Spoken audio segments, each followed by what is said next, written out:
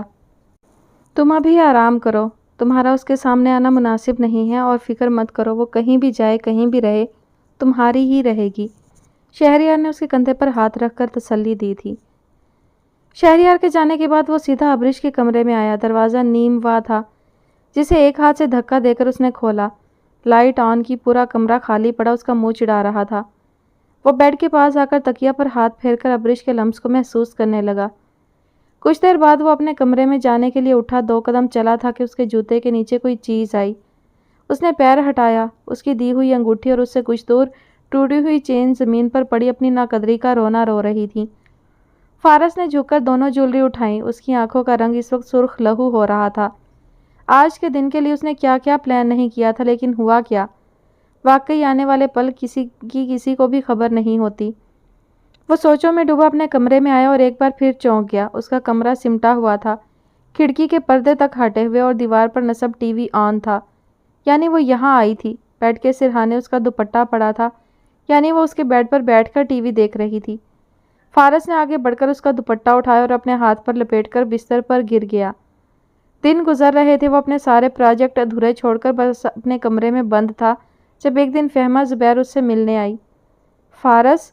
اس نے حیرت سے فارس کو دیکھا، جس کی شیو بڑھی ہوئی تھی، سرخ آنکھیں رت جگہوں کی چگلی کھا رہی تھیں۔ کیوں آئی ہو؟ وہ رکھائی سے پوچھ رہا تھا۔ میں؟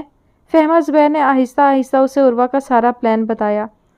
قسم سے مجھے لگا تھا کہ وہ واپس جا رہی ہیں، مگر اس دن ان کے ساتھ تمہارے سکینڈل کی خبر سن کر مجھے بہت شوق لگا۔ خیر یہ لو، میں نے ان کے فون سے تمہیں لے کر سارے میسیجز نکال لیے تھے، اور ڈیڈی کے سورس یوز کر کے اس اسٹوڈیو کی کیمرہ فوٹیج سب نکلوا لی ہے۔ اس نے ایک US بھی اس کی طرف بڑھائی۔ پوچھ سکتا ہوں کہ مجھ پر اتنی مہربانی کیوں؟ اس نے ابرو اچکا کر پوچھا۔ میں نے تم سے سچی محبت کی ہے، اور ضروری تو نہیں کہ محبوب کو پایا بھی جائے۔ تم خوش رہو، میرے جینے کے لیے یہی وجہ کافی ہے، فہمہ نے سادگی سے کہا۔ تمہاری وائف کدھر ہے؟ جواب نہ ملنے پر اس نے ابریش کا پوچھا۔ وہ مجھے چھوڑ کر چلی گئی ہے، فارس لاپرواہی سے بولا۔ واٹ؟ فہمہ اچھل پڑی۔ فارس، وہ بہت ینگ ہے، میں نے اس کی آنکھوں میں تمہارے لیے محبت دیکھی ہے۔ فہمہ زبیر نے اسے سمجھانا چاہا۔ یہ کیسی ہے محبت جس میں اعتبار نہیں؟ فارس کا دل زخمی تھا، اس نے فہمہ کو سب بتا دیا تھا۔ وہ ابھی اس ایج میں ہے جہاں عقل سے نہیں جذبات سے کام لیا جاتا ہے۔ تم اسے کچھ ماہ واقعی الگ رہنے دو اور خود کو اس کے قابل بناؤ۔ اس کے لیے دوسرا گھر بناؤ کہ یہاں نہ آنے کی تو تم نے بتایا وہ قسم کھا چکی ہے۔ اٹھو، اس طرح بند رہ کر اپنا بنا بنایا کریئر خراب مت کرو۔ فہمہ نے واقعی سچی دوست ہونے کا حق ادا کیا تھا۔ اسے سمجھا کر کئی دنوں تک وہ اس کے پاس آتی رہی تھی۔ عروہ کے اگینسٹ کیس فائل کروا کر وہ اپنے ڈیڈ کے ساتھ ساؤتھ افریقہ چلی گئی تھی۔ 10 ماہ بعد۔ بس یہ میرا ہے اور یہ میرے پاس رہے گا، آخر میں اس کی پھپھو بھی ہوں اور خالہ بھی۔ ابریش کی آواز ہاسپٹل کے کمرے میں گونج رہی تھی۔ کتنا خوبصورت، کتنا کیوٹ بیبی ہے۔ ابریش نے اپنی گود میں موجود نومولود بچے کے چہرے کو پیار سے چھوا۔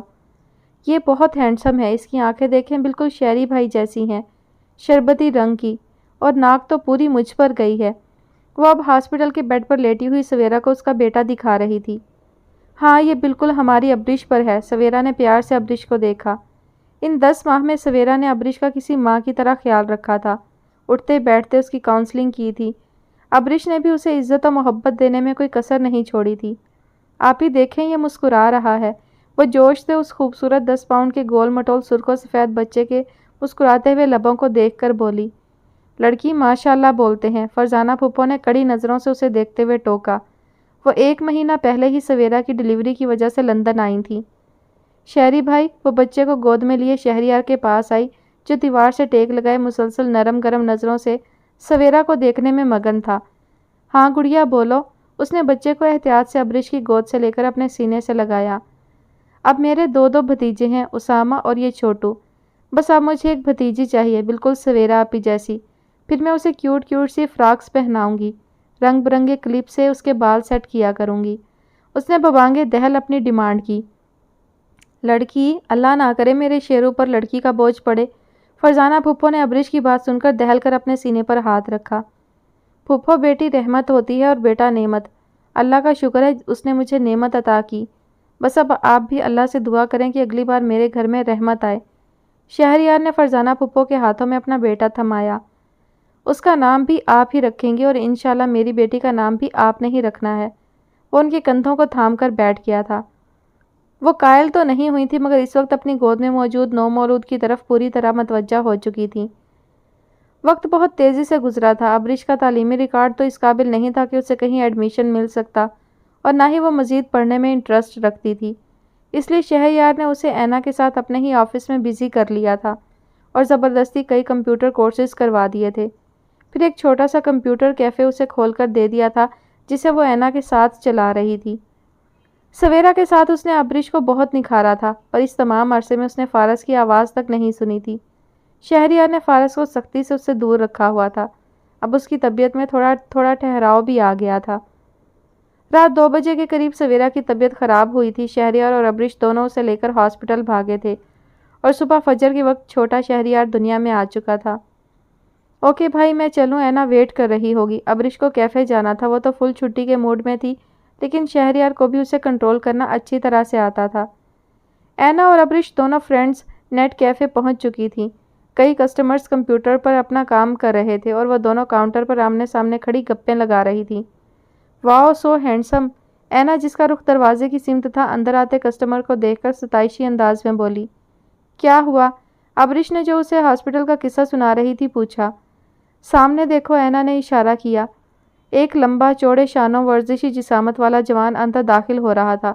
اس کے وجیح چہرے پر ہلکی ہلکی گھنی داڑھی بہت سوٹ کر رہی تھی۔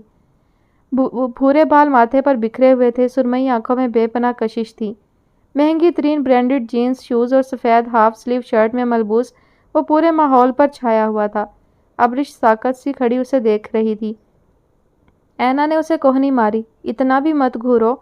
وہ نیپے تلے قدم اٹھاتا ہوا ان دونوں کے پاس آیا اور ابرش کو نظر انداز کر کے اینا سے شستہ انگریزی میں مخاطب ہوا۔ مس مجھے کچھ ڈاکومنٹس کا پرنٹ آؤٹ نکلوانا ہے۔ شیور سر۔ اینا نے جلدی سے سر ہلا کر اسے ساتھ آنے کا اشارہ کیا اور ایک لیپ ٹاپ کے سامنے آ کر رک گئی۔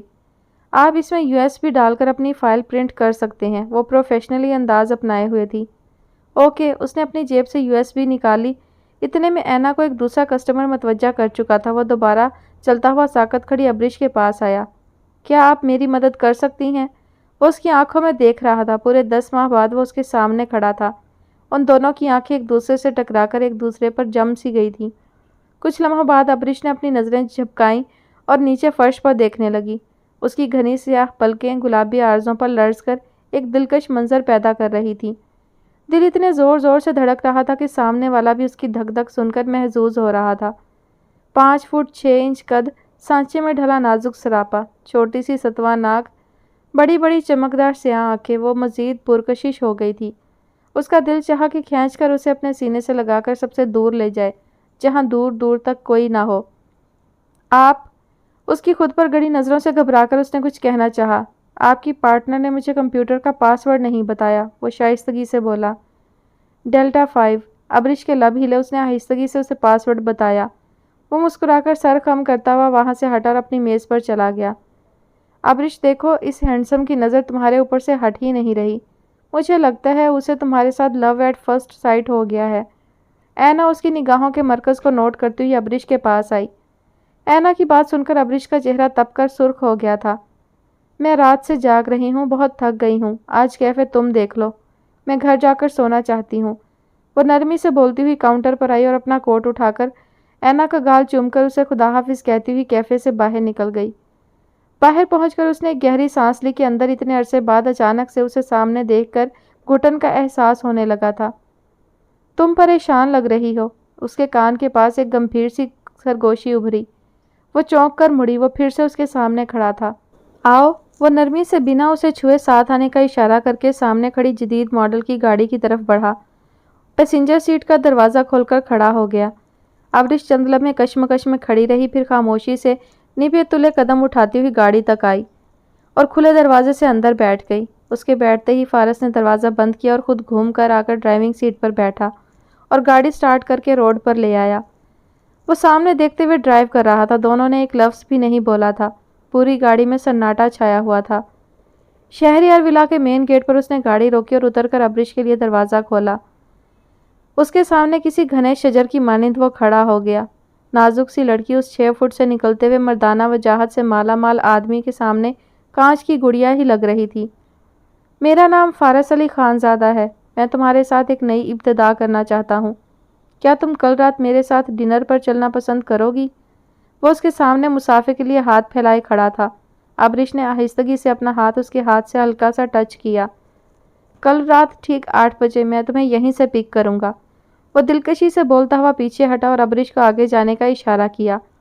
اس کے سیڑھیاں چڑھ کر گھر کے اندر داخل ہوتے ہی وہ پلٹا اور گاڑی میں بیٹھ کر روانہ ہو گیا۔ وہ دن بھر کی تھکی ہوئی تھی، پھر بھی نیند اس کی آنکھوں سے کوسوں دور تھی۔ 10 ماہ، پورے 10 ماہ بعد فارس کا اچانک سے یوں سامنے آنا اسے ہلا گیا تھا۔ مانا کہ وہ اس سے ناراض تھی، مگر ان 10 ماہ میں اس نے اس کا انتظار بھی بہت کیا تھا، پر نہ کبھی اس نے فون کیا اور نہ ہی رابطہ کرنے کی کوشش کی تھی، جس کی وجہ سے وہ مایوس ہو چکی تھی۔ پر اپنی انا، اپنی عزت، اپنی خودداری بھی اسے بہت عزیز تھی، اسی لیے وہ چپ رہی، پر آج اسے یوں اپنے سامنے دیکھ کر اس کا دل گڑبڑا گیا تھا۔ شہریار اور سویرا کا آپس میں ریلیشن اور محبت دیکھ کر وہ بھی اب ایک ایسا ہی پیارا سا گھر اور ہر دم ساتھ دینے والا ہمسفر چاہتی تھی، جو اس پر ہمیشہ اپنا سائبان بنائے رکھے، اپنی گھنی چھاؤں میں اسے دنیا کی دھوپ سے بچا کر رکھے۔ صرف فارس۔ 10 ماہ بعد سرگوشی کی صورت میں یہ نام اس کے لبوں پر آیا۔ آپ بہت برے ہیں۔ وہ پلکیں موند کر کروٹیں بدلنے لگی۔ صبح ہوتے ہی گھر میں ایک گہما گہمی سی مچ گئی تھی۔ سویرا کی ڈیلیوری نارمل تھی تو آج دوسرے ہی دن شام کے وقت اسے ڈسچارج کیا جا رہا تھا۔ ابریش نے بھی کیفے سے چھٹی کی تھی اور اب کچن میں فرزانہ پھپھو کے ساتھ رات کے کھانے کی تیاری کے ساتھ ساتھ میوے ڈال کر پنجیری نما ملغوبہ ان کی ہدایت پر سویرا کے لیے تیار کر رہی تھی۔ جاؤ دروازہ کھولو، لگتا ہے میرے بچے آ گئے ہیں۔ فرزانہ پھپھو نے بیل کی آواز سنتے ہی اسے ہدایت دی تو وہ جلدی سے کفگیر رکھ کر دروازے کی طرف بھاگی، جہاں شہریار ایک ہاتھ میں بچے کو گود میں لیے اور دوسرے سے سویرا کو اپنے حصار میں لیے کھڑا تھا۔ Welcome welcome. ابریش نے جلدی سے بچے کو گود میں لیا اور اندر بڑھی۔ سویرا شہریار کا ہاتھ تھامے اندر آئی۔ پورا لیونگ روم پھولوں اور رنگ برنگے غباروں سے بھرا ہوا تھا۔ سامنے ہی میز پر بڑا سا کیک رکھا ہوا تھا۔ شہریار نے بڑی محبت سے سویرا کا ہاتھ پکڑ کر کیک کٹوایا اور پھپھو سے دعائیں لینے کے بعد وہ سویرا کو بیڈ روم میں بیبی کے ساتھ چھوڑ کر واپس آیا۔ پھپھو آپ کو سویرا بلا رہی ہے، اس نے آتے ساتھ ہی فرزانہ پھپھو کو ادھر سے چلتا کیا۔ ساتھ ساتھ وہ کلائی پر بندھی گھڑی پر بھی نظر ڈال رہا تھا۔ شہری بھائی آپ کے لیے چائے بناؤں؟ ابریش نے پاس آ کر سوال کیا۔ نہیں گڑیا، چائے تو نہیں چاہیے، مگر آج تمہارا ایک مہمان میری اجازت سے یہاں آنے والا ہے۔ میں چاہتا ہوں تم ایک بار اس سے ملو، اس کی سنو۔ وہ اسے کسی بڑے بھائی کی طرح اونچ نیچ سمجھا رہا تھا، لیکچر دے رہا تھا جب مین ڈور کی بیل بجی۔ جاؤ تم جلدی سے ریڈی ہو کر آؤ۔ شہریار صوفے سے اٹھ کر دروازے کی سمت بڑھا۔ فارس نے اپنی گاڑی شہریار ولا کے ڈرائیو وے میں کھڑی کی تھی۔ گاڑی سے اتر کر اس نے اپنی ٹائی درست کی، بالوں میں ہاتھ پھیر کر انہیں درست کیا، پچھلی سیٹ پر رکھا گلاب کے پھولوں کا بکے اٹھایا اور ایک گہری سانس لے کر مین دروازے پر آ کر بیل بجائی۔ السلام علیکم۔ وہ دروازہ کھلتے ہی شہریار کو سلام کرتا ہوا اس کے گلے لگا۔ بھابھی کدھر ہیں؟ اندر آ کر اس نے صوفے پر بیٹھتے ہوئے سویرا کے بارے میں پوچھا۔ اپنی بھابھی سے تم ہاسپٹل میں مل چکے ہو، اس لیے فارمیلٹیز چھوڑو اور یہ بتاؤ ابریش کو کدھر لے کر جانے کا ارادہ ہے؟ شہریار نے ناقدانہ انداز میں فارس کی تیاری کا جائزہ لیا۔ شیرو بھائی، آپ کے کہنے پر میں اسے اتنے عرصے دور رہا ہوں، مگر آپ جانتے ہیں اس کے ایک ایک پل کی مجھے خبر تھی، اور اب جب آپ نے مجھے اس سے ملنے کی اجازت دے دی ہے تو پلیز میں اسے اس کے اپنے گھر لے جانا چاہتا ہوں۔ وہ سنجیدگی سے گویا ہوا۔ اس سے پہلے شہریار اسے مزید تنگ کرتا، سفید ٹراؤزر کے اوپر سرخ رنگ کی گھٹنوں تک آتی کرتی پہنے، کوٹ ہاتھ میں لیے ابریش اندر داخل ہوئی۔ سفید سرخ آمیزش کا دوپٹہ اس نے سلیقے سے اوڑھا ہوا تھا، لمبے بالوں کی اونچی پونی بنائی ہوئی تھی، سرخ سفید پھولے پھولے گال، وہ بالکل گڑیا سی لگ رہی تھی۔ اس کا خیال رکھنا، شہریار نے آگے بڑھ کر ابریش کا ہاتھ پکڑ کر فارس کے ہاتھ میں دیتے ہوئے کہا، جسے سن کر ابریش بوکھلا گئی۔ شہری بھائی، گڑیا وہ صرف تمہیں ڈنر پر لے جا رہا ہے، آرام سے جاؤ، اور اگر کوئی پریشانی ہو تو بس ایک بیل دے دینا۔ اس نے ابریش کے سر پر ہاتھ رکھ کر اسے تسلی دی، پھر فارس کو آنکھ کے اشارے سے نکلنے کا کہا۔ فارس نے ابریش کے نازک سے ہاتھوں پر اپنی گرفت مضبوط کی اور اسے لے کر گھر سے باہر نکل آیا۔ چلیں؟ اس نے کنفیوز کھڑی ابریش سے پوچھا۔ جی، اس نے سر ہلا کر اپنی رضامندی دی اور گاڑی میں بیٹھ گئی۔ فارس نے ہلکی آواز میں میوزک آن کر دیا تھا اور اب گاڑی نزدیکی رہائشی علاقے میں داخل ہو رہی تھی۔ ہم کہاں جا رہے ہیں؟ ابرش نے حیرانی سے علاقے کو دیکھا۔ ہم اپنے گھر جا رہے ہیں۔ ادھر میں نے باربیکیو کا انتظام کیا ہے، مل کر بنائیں گے۔ گھر؟ مگر آپ تو نیو یارک۔ ابرش کو حیرت کے جھٹکے لگ رہے تھے۔ اب تم قسم کھا کر آئی تھی کہ اس گھر میں واپس نہیں آؤ گی، تو میں یہی موو کر گیا اور گھر بھی نزدیک ہی لیا ہے تاکہ تم اپنے بھائی بھابھی سے دور نہ ہو، اس نے نرمی سے جواب دیا۔ ابرش کی سمجھ میں نہیں آیا کہ کیا بولے۔ پہلے تو وہ اسے فرفر جواب دیتی تھی، مگر اب شاید وہ اتنے دنوں بعد ملے تھے، اوپر سے اسے اپنے اور فارس کے رشتے کا احساس بھی ہو چکا تھا، تو وہ جھجک سی رہی تھی۔ فارس غلط نہیں تھا، یہ بات اس کے گھر چھوڑ کر آنے کے 1 ماہ بعد ہی اس پر واضح ہو گئی تھی، جب عروہ پر عدالت میں ہت کی عزت کا مقدمہ درج ہوا تھا اور فارس جیت گیا تھا۔ سارے میڈیا میں عروہ پر کافی تھو تھو ہوئی تھی۔ وہ اتنی بدنامی پر اپنا ذہنی توازن خراب کر بیٹھی اور اب دوبارہ مینٹل اسائلم میں داخل ہو چکی تھی۔ عروہ کے خلاف کیس کرنے اور ثبوت اکٹھے کرنے میں فہمہ زبیر نے فارس کا بہت ساتھ دیا تھا۔ میرے ساتھ گھر چلو گی؟ وہ ایک خوبصورت سے پھولوں سے ڈھکے بنگلے کے آگے گاڑی کھڑی کر کے اس کے آگے ہاتھ پھیلائے ہوئے تھا۔ بے فکر رہو، تمہاری مرضی کے بغیر میں کچھ نہیں کروں گا، اور اگر کہو گی تو واپس بھی چھوڑ آؤں گا۔ ابرش کو چپ دیکھ کر وہ سنجیدگی سے بولا۔ چلیے، ابرش نے فیصلہ کن انداز میں اس کی مردانہ چوڑی ہتھیلی پر اپنا نازک ہاتھ رکھا۔ فارس اسے اپنے حصار میں لیے اس عالیشان خوبصورت بنگلے میں داخل ہوا۔ اندر پہنچ کر اس نے ابرش کا کوٹ اتارنے میں اس کی مدد کی۔ اس سارے عمل کے دوران ابرش کی آنکھیں جھکی ہوئی تھیں۔ آؤ تمہیں تمہارا گھر دکھاؤں۔ وہ اس کا ہاتھ اپنی دسترس میں لے کر پورے گھر کا ٹور کرانے لگا۔ فارس کا گھر شہری اور سویرا کے گھر سے بھی زیادہ بڑا، جدید اور خوبصورتی سے ڈیکوریٹ ہوا تھا۔ 4 کمرے، بیڈ روم تھے، چاروں ہی بہت بڑے، کھلے اور ہوادار تھے۔ پورے گھر کی کلر سکیم اور پینٹنگ، فرنیچر، غرض ایک ایک چیز ایک دوسرے سے کوآرڈینیٹ کر رہی تھی۔ وہ اسے 4 کمرے دکھا کر کشادہ سے اٹالین انداز میں بنے اوپن کچن میں لایا، جہاں نیو یارک والے پینٹ ہاؤس کی طرح بیچ میں بڑی سی گول شیشے کی میز تھی۔ فارس نے سب سے پہلے گرل آن کی اور فریج سے سٹیک نکال کر گرل پر رکھا اور پلیٹیں نکالنے لگا۔ لائیں میں ہیلپ کروا دوں؟ ابرش نے آگے بڑھ کر اس کے ہاتھ سے برتن پکڑنا چاہے۔ نہیں، آج تمہارا اس گھر میں پہلا دن ہے، بعد میں تو ساری زندگی تم نے ہی یہ سب سنبھالنا ہے، اس لیے ابھی صرف انجوائے کرو۔ وہ پلیٹس ٹیبل پر رکھ کر ایک کرسی گھسیٹ کر اس پر ابرش کو بٹھا کر چولہے کی طرف مڑ گیا تھا۔ آدھے گھنٹے تک میز پر گرل سٹیک، فرینچ فرائز، 3 طرح کی سیلڈ اور کوک کے کین وہ سجا چکا تھا۔ چلو بسم اللہ کرو، اس نے ابرش کی پلیٹ میں سٹیک کاٹ کر ڈالی۔ دونوں نے ہلکی پھلکی باتوں کے دوران ڈنر کیا، زیادہ تر فارس ہی اس سے چھوٹی چھوٹی باتیں کرتا رہا تھا۔ ابرش کے دل میں بہت سے سوال اٹھ رہے تھے، پر وہ پوچھنے سے ہچکچا رہی تھی۔ ڈنر ختم کر کے فارس نے برتن سمیٹ کر سنک میں رکھے اور ابرش کے پاس آیا۔ کیا سوچ رہی ہو؟ صرف فارس، آپ تو ماڈلنگ کرتے تھے نا، اب آپ یہاں رہیں گے تو کام کیسے کریں گے؟ ایسے تو آپ غریب ہو جائیں گے۔ وہ ابرش کی بات سن کر کافی عرصے بعد کھل کر ہنسا۔ میں اب شیرو بھائی کے ساتھ بزنس کر رہا ہوں، ماڈلنگ چھوڑی نہیں ہے، وہ بھی کبھی کبھار کر لیتا ہوں۔ ویسے تم بے فکر ہو، تمہارا یہ غریب صرف فارس تمہیں ہمیشہ خوش رکھے گا۔ وہ نزدیک آیا۔ میں آئی؟ اس نے اپنی ہتھیلی ابرش کے آگے پھیلائی، جس پر ابرش نے ایک نظر اس کی آنکھوں میں جلتے محبت کے دیپ غور سے دیکھے اور اس کا ہاتھ تھام لیا۔ فارس نے اس کے ہاتھ پر اپنی گرفت مضبوط کی اور اسے لے کر ہال کمرے سے اوپر جاتی ہوئی سیڑھیوں تک آیا اور اوپر بنے ماسٹر بیڈ روم میں لے کر اسے داخل ہوا۔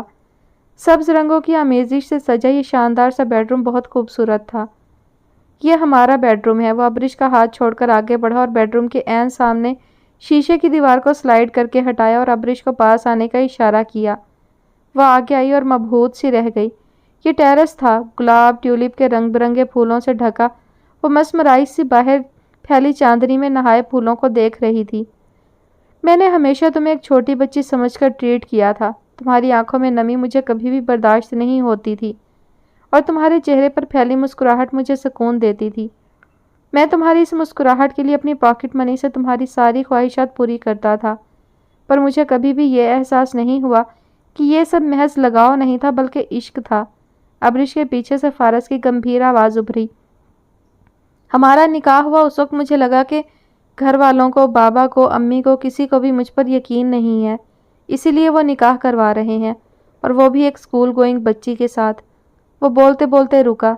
ابرش بڑے دھیان سے اسے سن رہی تھی۔ چچی امی کا میں گناہ گار ہوں، ساری زندگی اس بات پر میں خود کو کبھی معاف نہیں کروں گا۔ اس نے ایک گہری سانس بھری۔ میں بھی آپ کو کبھی معاف نہیں کرنے والی، انفیکٹ جب بھی میرا موڈ خراب ہوگا آپ کو میں نے ٹھیک ٹھاک تانے دینے ہیں۔ وہ بول رہی تھی جب فارس نے نزدیک آ کر اس کے ہلتے ہوئے سرخ لبوں پر اپنی انگلی رکھ کر اسے خاموش کرایا۔ ابرش، ہم دونوں کے درمیان پڑی ساری دراڑیں، ساری شکایات سب میری غلطی ہے۔ میں ذمہ دار ہوں سب کا، اور اب ہمارے درمیان سب کچھ ٹھیک کرنے کی ذمہ داری بھی میری ہے۔ I love you so much my darling. کیا تم میرے ساتھ اپنی پوری زندگی گزارنا پسند کرو گی؟ وہ جذب سے پورے دل سے اس کا ساتھ مانگ رہا تھا۔ مجھے تم ہر حال میں اچھی لگتی ہو، چاہے مجھے صرف فارس کہو یا انکل کہو یا جو چاہے کہو۔ پتہ ہے تم بہت بڑی جادوگرنی ہو، جس نے مجھ پر ایسا جادو کیا ہے کہ میں کسی جوگا نہیں رہا۔ وہ ہنسا۔ بولو، کیا میرے ساتھ اپنی باقی کی تمام زندگی گزارنے پر رضامند ہو؟ وہ اقرار چاہ رہا تھا۔ صرف فارس؟ ابرش نے پلکیں اٹھا کر اسے دیکھا۔ میری کچھ شرائط ہیں۔ سب شرطیں سر آنکھوں پر۔ فارس نے مزید نزدیک ہو کر اسے اپنی باہوں میں بھرا۔ میں کھانا اپنی مرضی سے بناؤں گی اور برتن دھونے سے میری جان جاتی ہے۔ یہ کام مجھ سے کبھی بھی نہیں کرایا جائے گا۔ ڈن؟ اور کچھ؟ اس نے دھیرے سے اس کی پلکوں کو چھوا۔ ہر سنڈے کو آپ مجھے لو کیلوریز والا ایکسٹرا چیز پیزا کھلائیں گے، دوسری فرمائش کی گئی۔ اف، یہ ایکسٹرا چیز لو کیلوریز؟ ڈن۔ وہ ابرش کو اب گود میں اٹھا کر بیڈ روم میں لے آیا تھا۔ اور یہ ٹھرکی پن نہیں کریں گے۔ وہ اس کی گرفت میں قسمس آئی۔ مسز فارس، آپ کی ایک ایک شرط سر آنکھوں پر، مگر آپ بھی سمجھ لیں، شادی میں نے آپ کو خالہ فتو بنا کر گھر میں رکھنے کے لیے نہیں کی ہے، اس لیے آپ مجھے جو مرضی سمجھیں، یہ میرا ہیڈک نہیں۔ بس اس معاملے میں آپ کی نہیں چلے گی۔ وہ اسے بیڈ پر بٹھا کر اپنی الماری تک گیا، پھر واپس آ کر اس کے عین سامنے بیٹھ کر اس کا ہاتھ تھام گیا۔ ہم مل کر ہنسیں گے، روز لڑائی بھی کریں گے، ساتھ گھومے پھریں گے اور ہمیشہ ایک دوسرے کے ساتھ ایک چھت کے نیچے پیار سے رہیں گے۔ میں تھکا ہارا گھر آیا کروں گا اور تمہاری پیاری سی مسکان میری ساری تھکن سمیٹ لیا کرے گی۔ وہ اس کی انگلی میں انگوٹھی ڈال کر اس کو اپنے حصار میں لیے بیٹھ گیا تھا۔ کمرے میں محبت کی دیوی اپنے پر پھیلا چکی تھی۔ فارس سرگوشیوں میں ابرش کے کانوں میں محبت کا رس گھول رہا تھا۔ اس روئے زمین پر اس وقت مجھ سے زیادہ خوش قسمت شخص اور کوئی نہیں ہوگا، وہ آسودگی سے بولا۔ ظاہر ہے آپ کے پاس میں جو ہوں، ابرش کھلکھلا کر ہنسی۔ زندگی کا ایک نیا باب شروع ہو رہا تھا، جس میں اب ان دونوں نے ایک دوسرے کے ساتھ یقین کی سیڑھیاں چڑھ کر اپنا آشیانہ بنانا تھا۔ ختم شد۔ جی تو فائنلی کہانی اپنے اختتام کو پہنچی، اور شروع میں کہانی کافی دلچسپ تھی، کہانی کی جو سٹوری لائن تھی وہ کافی اچھی تھی، لیکن وہی بات کہ اکثر رائٹرز جو ہیں وہ 17-18 سالہ لڑکی کو نا ایسے ظاہر کرتے ہیں جیسے کہ وہ کوئی 7-8 سال کی بچی ہو، ایسے ان کا بیہیویئر بنایا جاتا ہے، ان کا امیج ایسا کریٹ کیا جاتا ہے کہانی میں ان کی حرکتوں کو لے کر۔ تو میں نہیں سمجھتی کہ کوئی بھی 17-18 سال کی لڑکی اتنی امیچور ہو سکتی ہے۔ ہاں، وہ جو اس کے حالات بدلنے سے جو اس کے اوپر اس میں تبدیلی آئی، اس کے مزاج میں، یا اس تلخ ہو گئی، وہ ساری چیزیں ٹھیک ہیں کہ انسان پر حالات مختلف طریقے سے اثر کرتے ہیں۔ سویرا بھی ایسے ہی حالات سے گزری تھی، لیکن اس پر جو ہے حالات نے دوسری طرح سے اثر کیا تھا۔ وہ ہر کسی کی جی حضوری کرتی تھی، ہر کسی کی ہر بات مانتی تھی، لیکن وہ پھر بھی دکھی تھی۔ اور جبکہ یہ اس پر الٹا اثر تھا، یہ مختلف ایک انسان بن گئی ابرش۔ تو وہ سب چیزیں ٹھیک ہے کہ ہر انسان ایک جیسا نہیں ہوتا، ہر کسی پر حالات جو ہیں مختلف طریقے سے اثر کرتے ہیں، اور ہر کسی کی اپنی شخصیت ہوتی ہے۔ سویرا ہمیشہ سے حویلی میں رہی تھی تو وہ اس ماحول کی عادی تھی، جبکہ ابرش نے بہت لاڈ پیار میں زندگی گزاری تھی، تو اس وجہ سے اس پر یہ اثر ہونا جو ہے وہ نظر آتا ہے کہ درست تھا۔ لیکن مجھے نہیں سمجھ آیا کہ جب شاہ بی بی اس کی تربیت کے لیے اسے لے کر گئی تھی تو انہیں اسے فرزانہ پھپھو کے حوالے نہیں کرنا چاہیے تھا۔ یہاں میں سمجھتی ہوں کہ انہوں نے غلطی کی۔ کسی کو مضبوط بنانے کے لیے، کسی کو ہمت اور حوصلہ دینے کے لیے ایسے سخت حالات سے گزارنا ضروری نہیں ہوتا۔ آپ اپنی بچوں کی تربیت اس انداز سے کر سکتے ہو کہ وہ ہر قسم کے سخت حالات کا سامنا کر سکیں۔ تو شاہ بی بی چاہتی تو بہت نرمی سے، پیار سے اس کی تربیت کرتی تو وہ ایک بہت بہترین انسان ہوتی۔ تو لیکن وہ ٹھیک ہے، بلیک میلنگ میں آ گئی ان کی فرزانہ پھپھو کی، اور انہوں نے ان کے حوالے کر دیا، لیکن یہ کچھ اچھا نہیں لگا۔ رمیز کا کردار بھی جو ہے وہ بلا وجہ اس کو کیا گیا، خام خواہ سے وہ اتنی امیچور نہیں ہو سکتی لڑکی کوئی بھی کہ اپنے شوہر کے سامنے بار بار کسی دوسرے کا نام لے. اتنی نادان، اتنی ناسمجھ نہیں ہوتی ہے کہ وہ اپنے رشتے کی نزاکت کو نہ سمجھے اور بار بار کسی غیر آدمی کا نام لے کر اپنے شوہر کو زج کرنے کی کوشش کرے. اور یہاں فارس کو بہت زیادہ سنجیدہ، بردبار اور سمجھدار دکھایا گیا کہ اس کو غصہ ضرور آیا لیکن اس چیز کو کنٹرول کیا اس نے. فہمہ اور عروہ کا کردار بھی جو تھا وہ بالکل اپوزٹ تھا. عروہ ظاہر ہے ضد میں آ گئی، اپنی انا اور غصے میں اس نے جو ہے وہ خود کو برباد کیا تھا. لیکن عروہ کا قصور اتنا نہیں تھا جتنا شہریار تھا. عروہ کی بربادی کا ذمہ دار شروع سے شہریار ہی تھا. اس نے اس سے کمٹمنٹ کی تھی، اس نے اسے شادی کے خواب دکھائے تھے. عروہ کے ساتھ اس نے اچھا خاصا اس نے ٹائم سپینڈ کیا تھا. تو عروہ کا جو ہے رد عمل اتنا غلط نہیں تھا.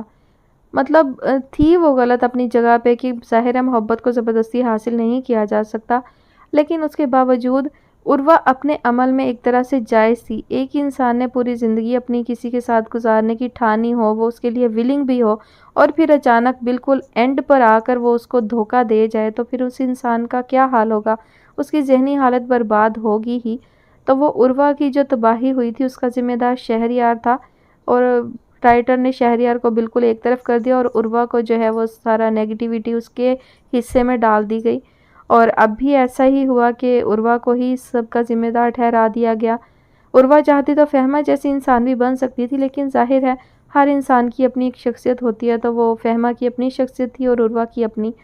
تو رائٹر نے ایک طرح سے کمپیریزن دیا ہے کہ انسان ایسا بھی ہو سکتا ہے. اگر ہو سکتا تھا سویرا بھی ابرش جیسی بن سکتی تھی، لیکن وہ نہیں تھی، اس کی اپنی شخصیت تھی. اسی طرح فہمہ بھی چاہتی تو ضد اور انا میں آ کر عروہ جیسی بن سکتی تھی، لیکن اس میں فارس ذمہ دار نہیں تھا، کیونکہ فارس نے فہمہ کو ایسے کوئی خواب نہیں دکھائے تھے، جبکہ شہریار پوری طرح سے ذمہ دار تھا عروہ کی بربادی کا اور اس کی نیگیٹیوٹی کا. اور انہوں نے عروہ کی جو ہے وہ ابھی تک بھی سیٹنگ نہیں کروائی، حالانکہ جانسن جو تھا وہ عروہ میں پوری طرح انٹرسٹڈ تھا، تو عروہ کو وہ انسپائر کر سکتا تھا اور عروہ کی شادی اس کے ساتھ ہو سکتی تھی، لیکن رائٹر نے ایسا نہیں کیا. خیر چلیں، یہ رائٹر کی اپنی مرضی ہے، ہم کیا کہہ سکتے ہیں. کہانی بہرحال بس ٹھیک ہی تھی، بہت زیادہ اچھی نہیں تھی، اور یہ اور لمبی بھی ہو سکتی تھی اور جلدی سمٹ بھی سکتی تھی، لیکن اتنا مزہ نہیں آیا کہانی کا. خیر بہت زیادہ جو ہے آؤٹ سٹینڈنگ یا بہت اچھی نہیں تھی. آغاز بہت اچھا تھا، لیکن اینڈ جو ہے وہ رائٹر نے بس ایسا لگا جیسے بھاگم بھاگ ایک دم سے سمیٹ دیا گیا ہے. تو خیر چلیں، جیسی بھی تھی کہانی اپنے اختتام کو پہنچی. انشاءاللہ نیکسٹ کسی اچھے ناول کے ساتھ حاضر ہوں گی. جتنی بھی ریکویسٹ پینڈنگ ہیں میں ان میں سے دیکھوں گی، جو کہانی اچھی اور دلچسپ لگی تو انشاءاللہ وہ شیئر کروں گی. تو آپ سب جو ہیں پلیز، میں نے پہلے بھی بتایا ہے کہ کوئی بھی ناول سجیسٹ کرنے سے پہلے اسے یوٹیوب پر سرچ کیا کریں. اگر وہ آڈیو میں موجود نہ ہو تو پھر اس کی جو ہے وہ مجھے سجیشن دیا کریں، اور اس کی سٹوری اچھی ہوگی تو انشاءاللہ میں لازمی شیئر کروں گی. لیکن اگر سٹوری اچھی نہیں ہوگی تو میں معذرت خواہ ہوں، میں وہ ناول شیئر نہیں کروں گی. انشاءاللہ جلد نئے ناول کے ساتھ حاضر ہوں گی. تب تک آپ سب مجھے اپنی دعا میں لازمی یاد رکھیے گا اور اپنا ڈھیر سارا خیال رکھیے گا. اللہ حافظ.